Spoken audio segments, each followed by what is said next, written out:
పుచ్చులా ఇట్లా తమ్మాల్సిందే, ఇట్లా ఒకటే బాగుంటాయి. యాడ్ నుంచి వచ్చిందా?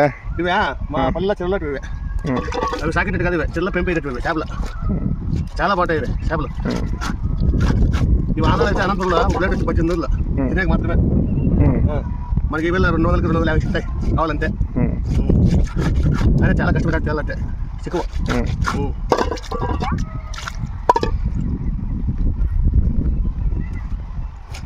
ఎన్ని కేజీలు ఉన్నాయా? ఇవి 300 గ్రాములు తక్కువ, 3 కేలుకున్నాయి. దీంట్లో సెంటర్లో ముళ్ళు ఎక్కువ ఉండదు చేపలు. నేను ఆంధ్ర అయితే కొరమీన అంటారు, కర్ణాటకలో కుచ్చులు అంటారు. అని బాగా తెలుస్తుంది నీకు? తెలుసు, మేము పల్లెలో ఉండాలి, మాకు అంతవరకు తెలీదా. అట్లా దీనివల్ల పీసులు కట్ చేసి లోపలంతా గలీజ్ క్లీన్ చేసుకుని మా ఊరు చెరువులో నుంచి తెప్పించిన చేపలండి. సో ఇవాళ అయితే మా ఇంట్లో చేపల కూర. అండ్ ఈ వీడియో కనుక మీకు నచ్చినట్లయితే లైక్ చేయండి, షేర్ చేయండి అండ్ సబ్స్క్రైబ్ చేసుకోండి.